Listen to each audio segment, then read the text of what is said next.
What's up, everybody? It's your boy Justin with Herbal.Lyf.styl. Today we're in a yard that I started a food forest for, let's see, about 3-4 years ago, and it is thriving. Now we do have some things we could talk about that went wrong, but there's a lot of positives, a lot of happy things going on in this yard, and I want to show you it. Before we get started, if you end up liking this video, don't forget to give it a thumbs up. If you want to watch more videos, don't forget to subscribe to Herbal.Lyf.styl. And if you have any questions or stories you'd like to share, please leave them in the comments below. Also, if you found this video informational, or you want to show somebody how cool it is to grow food in the desert, please share it with them. We have fruit coming in heavy. Got some flowers too.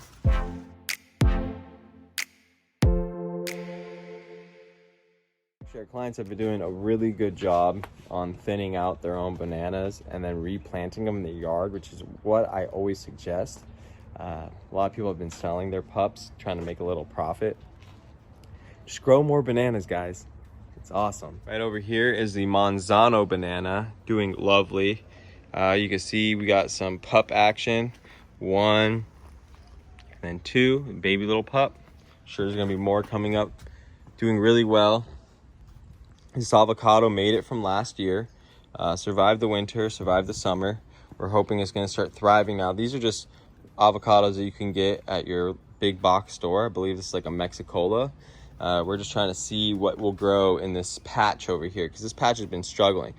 They just dropped a new pup in the ground, new banana pup. Here, I believe we have another dwarf Cavendish banana. So again, move your pups around, get them back in the ground. We got more bananas, so they're gonna start being loaded with bananas. And what's above me? What's above me? Papaya. We have 1, 2, 3 papaya trees. Now these papayas we planted, I believe, last year or the year before, and they got hit from the winter. But now we got fruit on this one right up here. We got flowers on the other 2. And let me show you this awesome specimen. So we have some experimental trees. This one right here is an experimental tree. This is Mamey sapote. This started out not too big. And now, I mean, it's about 2.5 feet tall, thriving. It was probably a little bit about this size when it started. This is another Mamey. This one was planted with the papaya. They were together, and you can see the papaya grew real big. Mamey is taking its time, and that's okay, because we have another Mamey that's also right here. This makes me happy because it survived the cold. It's surviving the heat. This is the western side of the yard. Right above me in this backdrop is an elderberry tree, Mexican elderberry.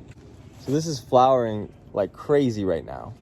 If anybody knows the benefits of elderberry, you all know that this helps get rid of flu-like symptoms. It will help with congestion. It will help with sore throat. A lot of benefits. Will help remove mucus. Great plant to have to make your own elderberry syrup.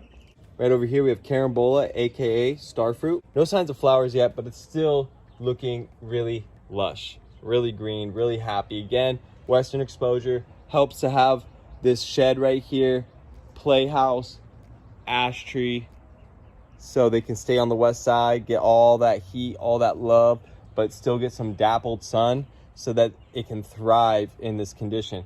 So when plants are typically grown in their own natural habitat, I mean, they're always crowded, right? Trees all around them, things creating shade, other things allowing sun to come through, other things growing short, other things growing tall, long, you name it, right? So helping to create that for these plants will benefit them, and they love the crowding. They don't mind it. We have dragon fruit growing up on this ash tree. Great way to reutilize your ash tree or your large trees is by growing dragon fruit on them. Tie it up to it.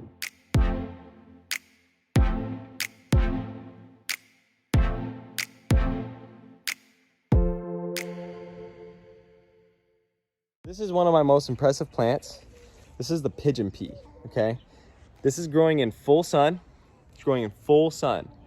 It's a nitrogen fixer, produces food that you can consume, which are beautiful peas. You can either eat fresh or dried. If you dry them, make sure you boil them. If they're fresh, you can eat them raw, but I still recommend boiling them because they just taste better that way. However, my clients here, they enjoy eating the fresh seeds. So over here though is some dry seed. Let's see what it looks like. So you can see right here, there's a dry seed. Not too many in here, maybe 3-4 seeds, 5 seeds. I think it's because these pods, they pop open on their own, and the next thing you know, the seeds are spread.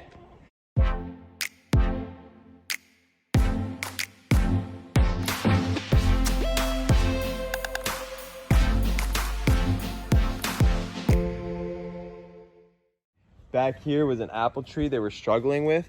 I said, you know, we got to clear out the area, add a lot of mulch. This thing will bounce back. And sure enough, they cleared out the area, add a lot of mulch, stop the grass from coming in, and this tree is thriving.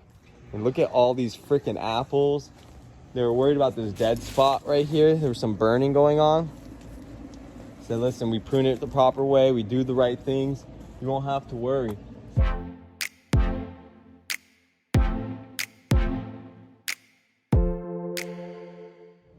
So right over here, we have a fig tree that was getting covered by a shed.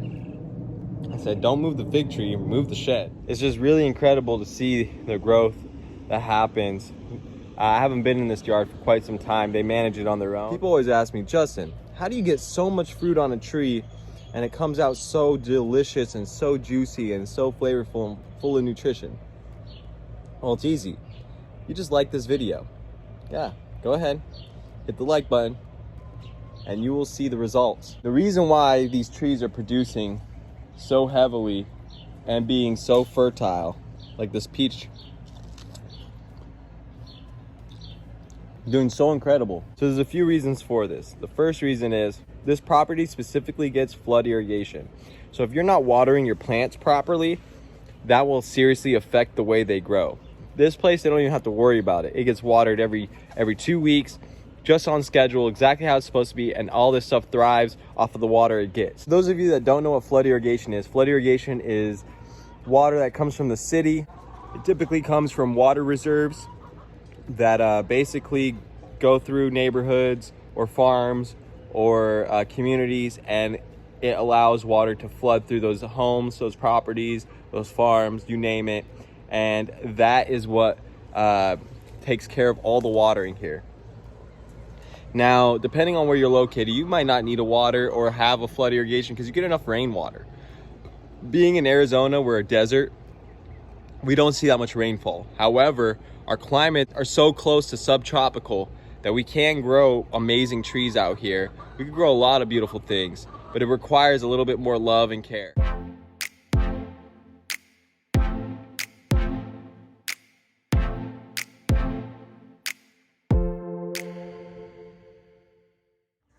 Right over here, we created a green wall.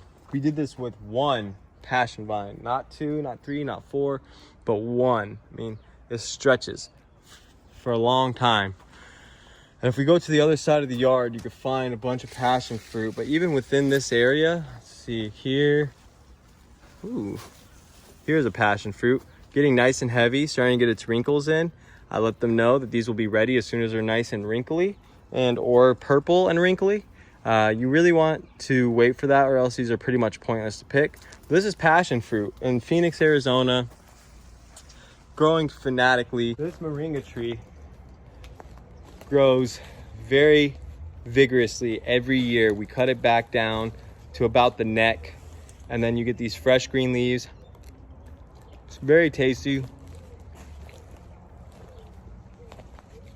In the summertime, it can tend to get a little bit more spicy. This is still sweet, but when it starts heating up, it gets a little spicy.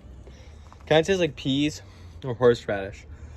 Right here is the Barbados cherry, also known as acerola cherry.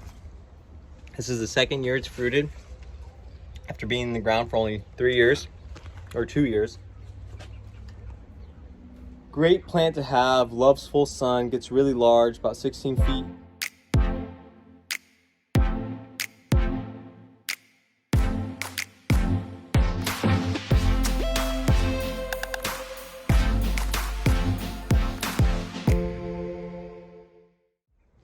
Yeah, we had 2 to 3 plums. This is one of them. This is the other. And I believe one of the other ones died. Okay. It's really hard to show you what's going on back here just because of the chicken coop. This is now the 3rd update on this property, and it has filled in lusciously. I mean, look at that. Okay. 3 years, maybe 4. So for those that think they can't do this, you can. If you need some help, we'll help you. If you have any questions, leave them in the comments below. But everybody should grow their own food. I don't care where you live. We live in the desert, the hottest place you could possibly live in the United States of America. And we literally live in Arizona, in a desert. Keep growing food. Don't stop. The best time to plant a tree was 20 years ago. The next best time is today. So please remember that. Also keep in mind that if you're not getting water from rain or flood, set up an irrigation system. If you don't know how to do it, find a professional in your area to do it for you.